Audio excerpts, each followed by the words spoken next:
Russ, we spoke after the game on Saturday, but just a very brief reflection on that as well. Did it feel like after some good performances and good results, did it feel like a slight step back? No, I don't think so. I think you have to put it into context. I think the players were rocked by Richard leaving. I think we all were. It was quite a surprise. I think it affected them, affected the group more than maybe I thought it might before the game. So that's understandable. I completely get that. Then you lose Andy Sermon really early on to a hamstring injury as well. So all of a sudden, two very, very experienced players, two people in the spine of our team that have been very important recently in the good results that we've had, are taken out. So I don't think it's a step back at all. I think it was a tough situation that we didn't adapt well enough to. But as I said, I think actually when we got to grips with the game and the lads actually relaxed a little bit and looked less worried, less anxious, less nervous, they actually played well. They actually performed well. As I said, there was a couple of really outstanding performances, Ben Gladwin in particular. So yeah, I'm not angry about it. I'm not completely disappointed. I understand the feeling involved in it, and I have to try and put it in, contextualise the game for myself and for the players to understand it better, so that we can learn from it as we do from every game. So I just think it's affected us. It's affected the team selection. It's affected people on the pitch playing out of position, and it's affected the performance, especially in the first 20-25 minutes. The Richard Keogh situation. This season, obviously, is the first time you've had to deal with that as a manager. Somebody who you work with day in day out, and all of us, when something like that happens in any field of work, if somebody decides they want to go and work somewhere else, you almost feel a bit hurt by it, a bit slighted by it. But you wish them well, as you've said on Saturday. You wish Richard well and everything. How's that to deal with at the moment? It's probably a new emotion in more than anything else, isn't it? Yeah, and I've told Richard how I feel about it. I understand it first and foremost because his age and what he's been through, and it's a different situation. We put a lot of effort to get him. We've put a lot of work in to help get him fit and to get him back to a place where he's performing very, very well, which is why he's attracted attention. So of course I'm disappointed. He knows that, but I'm not disappointed in him. I'm disappointed in the situation. I understand his desire to go and play at that level again after a long period out. I understand he sees it as his last crack at that level and he wants to have another go at it. I understand his other motivations around it because of what happened to him with his previous club. So I get all that. I completely understand that. And as I said, I'm not going to attack Richard on a personal level at all, because I think he's a brilliant person. He's done a really good job for us, helping us drive the culture and on the pitch as well, especially recently with his recent performances. But yeah, of course it hurts. Disappointed. We're losing a very, very good player, and a very, very good person. So I'm very disappointed by that. I'm disappointed with that, and ultimately it's hurt us as a team as well. There's no doubt about it. It hurt us on Saturday. We now have to make sure we cope with it until we can bring someone in. What I would say, we spent all evening on Saturday, all day yesterday, making sure that we are trying to get the next one in. So we'll have to wait and see where that goes. But the wheels are well and truly in motion with that, and hopefully we can make sure we replace him adequately and we can kick on from there. How's Andrew? Yeah, he's okay. It's not as bad as first feared, so he didn't. It's not fully gone. He was able to play on with it, and he thought it might ease off, but it didn't. So yeah, he'll be back available to us quicker than we feared on Saturday. So yeah, that's fairly positive. And Louis Thompson and David Kasumu, just give us a quick update on those two. Yeah, Louis Thompson's back training, so he'll be involved very soon. David will be. Unfortunately, he's going to miss tomorrow, but after that he should be back for the next game. We have a week in between, so yeah, we're hopeful to have David back as well. So good news on both of those. Yeah, that's a real boost for you as well to have a couple of players like that back in the squad, isn't it? Yeah, it is. We went from really quickly from being really healthy and everyone available to not. I think it can be put down quite simply as we are training on a completely different surface to what the players play on. So they've all got injured during games when we train on a 3G at the moment because we can't train at Woughton. It's too wet, it's too soft, it's dangerous. So we're training on a 3G and then we're playing on pitches that are wet and slippy and it's difficult. So David was the reverse. He played on the Saturday and got injured training on a different surface on the first session on the Tuesday. So it's where we're at. It's frustrating, of course. We have to deal with that. I mean, I think every manager has to deal with that at some point when it gets to this time of the year with the weather at Woofton. It's not ideal. Hopefully it'll be different this time next year. With obviously a training ground in progress, etc. So it's something we need to seriously look at because it's hurting us again with the injuries, and but they're all coming back very quickly. The medical team here is brilliant, and we look forward to welcoming them back very soon. Well, we've had training ground conversations. I think I must have had them with. Yeah, I've had them with every single manager of MK Dons through the years. I mean, the new training facility can't come quick enough, can it? No, I think if you look at everything the club's got, it's the one thing that's missing. Really, I'm not gonna. This isn't me blaming the training ground for us losing on Saturday or anything like that. I'm not. It's not a. We adapt and make the best of what we do, but yeah, it's not ideal. It makes. For what we're trying to do, it's the one thing that probably lets us down a little bit at this minute in time, and that's a fact. That's pretty obvious as standard. So that's nothing that no one knows. Every fans forum I've been at so far, there's always a question about the training ground. But yeah, they're working hard at that. The plans are underway, and I hope and I think that the first thing that gets done will be pitches for us, because obviously that's the easiest thing to get done as well before any building. So yeah. Until then, we adapt. We make sure we try and make it work, and we got to try and avoid injuries as best as we can. What I would say is the players don't ever use it as an excuse. We never talk about it. We make the most of what we have. We make the best of what we've got. There's numerous clubs in a similar situation, some in a worse situation than us with that. So yeah, it's never an excuse. But obviously, it's something we need to improve. It's a little bit with the stadium and the training facility. It's a little bit like having a really nice suit and then a terrible pair of shoes, isn't it? It's a good, it's a good analogy. I like that. Yeah, I don't own a terrible pair of shoes, Luke, so I wouldn't know. But well, we know this of you. We know this of you, the way you dress, mate. Listen, Fleetwood, what do you make of the opposition tomorrow night? I think they're really good. I think they are a team that really try and play. So I expect it to be a good game of football. They've obviously had a lot of stuff instilled into them under the previous manager that they've taken forward, and they've made a few tweaks as well under the new manager for the last couple of games. So they pose a real threat. They are well established at this level now. They are very, very competitive and hard to play against. And then they try and play. They do play good football as well. So it's going to be a tough game. I'm looking forward to it. It'll be an interesting competition. I know a few of their players. Charlie Mulgrew at this level is outstanding in possession as a defender. Paul Coots, people like who I've played with. So they've got real experience down the spine of their team, and they've got a lot of energy and intensity around it. So they are, a very good team at this level. It'll be a tough game, but as always at home, we've had a very good record here over the last year and a bit. We have to try and play our own game. We have to dictate what kind of game it is, and we have to play on our terms as much as possible. And that is always the aim, and that will be the aim tomorrow, regardless of injuries, regardless of previous result.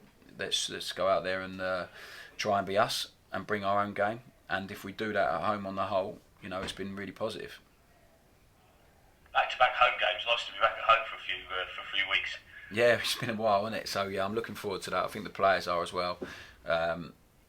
Yeah, but we've had some really good performances in that time away, some really good results, and now we have to keep building. And as I said on Saturday, make sure that Saturday is a one-off and a setback, and we jump back on results and performances very, very quickly. Cheers, Russ. Nice one, mate. No problem. Given the players that you've had to sell these and Reece Healey, Alex Gilby, Sam Bombay potentially in the pipeline, Callum Britton, and now Richard Keogh.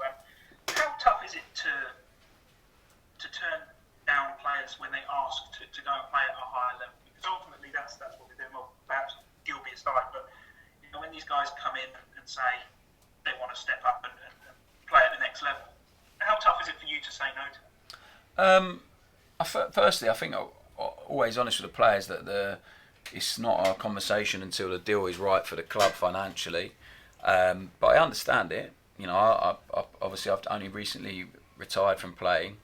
I say recently, it was a long time ago now. But you have to understand it. You have, in football, you need to have players who are mentally prepared to do everything they possibly can to help you win, to get better, to want to play for the football club, to buy into what you're doing. I think once that mentality shifts a little bit, and if the transfer window is open for as long as it was this time round, and obviously January as well, it makes it really difficult to get someone's full focus, to get someone's full attention, to ask them to produce their best performance whilst they know all that is going on. A lot of stuff needs to be right for. It's not a case of training Monday to Friday and playing on a Saturday. And if your life is a mess, then more often than not, your performances will end up being that way. You can't live, and this is just in general, you can't live a life that is not conducive to you putting in a good performance, where you're out every night of the week, you're not eating the right stuff, you're not sleeping properly, and go, but football is my escape. It's not. You can't be like that now. It's too intense. And I'm sure some people can get away with doing that. And it's the same when there is interest in yourself as a player. And I had it a few times, and you try and remain fully focused, but it is difficult. There's stuff in the background. You're waiting to see what happens, if the club really, really desperately want you, if they're willing to go to what this club wants. And what I would say is you have to be really aware of the human element to it, the feeling that's involved. It's not just business. It's not just finance. If you have to know and understand the player's character. If you keep hold of that player when actually doesn't really want to be, how are they going to affect the rest of the group? How are they? If they're not performing, maybe okay, we can get them back to a certain performance level over time. But if it's going to affect the rest of the group as well because of their character, then it becomes a problem. So every situation is different. Every individual is different, and you have to take it differently, treat it differently. Every financial deal is different. But we're not a soft touch. We're not just going to let players go that just because they say I want to leave because I've got a higher club. It has to be all taken into account. And the players that we have let go have all been in completely different situations, and some of them I've been happy to let go for what we receive for their various reasons, financially, for the rest of the group. Some of them you're reluctant to let go. Reece Healy, I'd be lying if I said we wanted him to go. We didn't. Richard is the same, but they are different. Reece, as we spoke about, we got a very good deal financially. If you look at it for what we paid for him and then what the return on him in a short space of time, it made sense. And Reece as a character would have been very difficult to keep after that not happening. So everyone's different. We are not a soft touch. We will not sell unless we can justify it financially. And now we're in a position, unfortunately, where the guys play in a team that plays a way that is very attractive to a lot of people. Which is great for them, but for us it brings its own challenges, as you've seen, and we have to make sure that the business we do when we let someone go is the most important bit. The letting someone go is not the be all and end all, or letting someone go to another club. That's football, it happens. What is the most important bit after that is what we do next. Because of COVID, we haven't been able to do everything we wanted to do after selling. Alex Gilbey, Reece Healy, that's Sam Nombe doing the deal that we did with them. We haven't been able to do as much as I would have wanted with that, as much as we would have wanted with that, and I think that shows with where we're at in the league and the amount of work we've had to do with a fairly small group of players. It's been tough. This one is different. It's a bit unexpected, and we need to put some money back in because we've done well in terms of income financially, from which a lot of clubs haven't done. So it's been a challenge for every football club. It's been a challenge for us. But now is the time we have to be brave. We have to do some business, and we have to trust that what we are doing short term will enable us to progress and move up the league table. But also in the long term to make sure that this club gets a return on their investment, or the players we bring in, which is the ideal situation for me, help take us to the next level whenever that may be. So that's where we're at. The chairman understands that, he knows that, and he's willing to support that. So now we have to make sure we go and stop talking about it and do some business.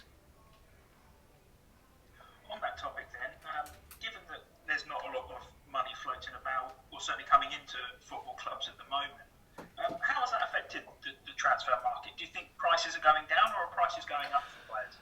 It affects things massively because also you have a salary cap to contend with. So players who we would really like to sign, some of them are on way too much money for that's affordable next season. So a lot of players are staying at clubs because they realise the actually after next year, because if you were signed to a club before this season, you're only your value is only at a certain amount in the salary cap. So if you sign them now, they're worth their full value, whatever you're paying for them. So it changes the scheme of things. It changes the landscape completely. So it's difficult. Even if you have players who want to come here, some of them are then looking at a big financial hit moving forward. So that's difficult. People, and with the salary cap now, players are aware more than ever that actually after this season, it's going to be expectations have to really lower, and some of them are not going to be on the money they were on previously. So it becomes very difficult, and people keep saying it's a buyer's market and all that, but actually, clubs are still reluctant to let good players go because they know the next player is going to cost them more in terms of the salary cap. So it is really tough. One thing that a lot of Dons fans have been questioning about the Richard Keogh deal, because he was out for such a long time with his injury, and obviously you offered him a path back into football and helped rehabilitate him to a position where he could play and obviously get the move. Some people are asking, should he be more loyal? What's your stance on that? I think if you're looking from the outside, it's probably an easy thing to assume or come up with.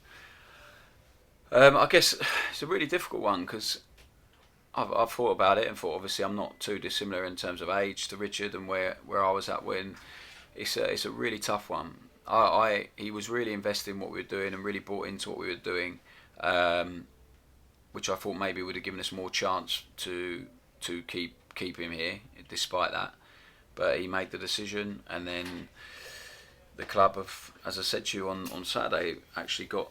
If you look at it in terms of a business point of view, then it's been good business, but it's not ideal for us, and it's not ideal for our team. But it is where it is. I think it would have been really difficult to keep Richard after he expressed such a strong desire to go. So yeah, I'm not going to sit here and say he's been disloyal and all that stuff, because you find out really quickly in football that when the boot is on the other foot, he found that out. He found that out at Derby. There's no doubt about that with how he was treated and dismissed. So yeah, it's tough, and you have the players' mental health to think of and all that stuff as well. So, well, not all that stuff is really important. So yeah, I don't think it's a case of loyalty. I think it's a case of him weighing everything up and deciding it's best, and the club, Andy Cullen in particular, working hard to make sure it was viable for us as well. I suppose finishing on a more positive note, how close are you now with the deal for Warren O'Hora? Yeah, Warren signed today. I think will that be announced today? Yeah, I think it's announced that he signed his contract this morning. So we didn't. He's been here all weekend without any food or water until he signed, so we didn't let him out of the office. So yeah, no, it's brilliant news for us. I think that's a really positive move for the club, short term and long term. He's been he's been one of our best players this season. There's no doubt about it. We've missed him recently as well. I think the guys who have come in have done really, really well. But you do miss, the players who perform at the peak of their powers. You miss them. So he's been excellent. He's earned his contract. Now the challenge for him is even bigger. He needs to make sure he becomes a really established and top player at this level, and for us as a group. And he's got real leadership qualities, Warren. So now he's our player and he belongs to us. Really start to hope to see them coming to fruition more and more, because I think he's definitely got that in him. And when you're a lone player, it's difficult. But he's been brilliant, and I think it's a great bit of business for us as a club, and I think it's a good fit for Warren as well, and what he's shown, the improvement, progression he's made. So if he carries on doing that, we've got a really strong core group of young players that are ours, that will keep learning, keep developing, great mentality, and we have to make sure it remains that way. Some big numbers being bandied about the signings of both Warren O'Hora and Charlie Brown. I mean, any truth to them, or is it just typical speculation that everyone's expecting? Yeah, they are. On players? Yeah, they are so far wide of the mark. It's outrageous. So they've not cost us very much at all. So that's where we're at with it. Brighton have been great because they recognise that Warren's done really well. He wants to kick on with his career. He wasn't going to stay there, so they've been excellent. And Charlie is another one that his future wasn't at Chelsea. So yeah, we've yeah, I'm sure I won't mind saying we've not spent any money on them. So there's obviously things in there and stuff, but they Ant's looking at me with his eyes wide open. But that's where we're at, yeah. So they're really far from us.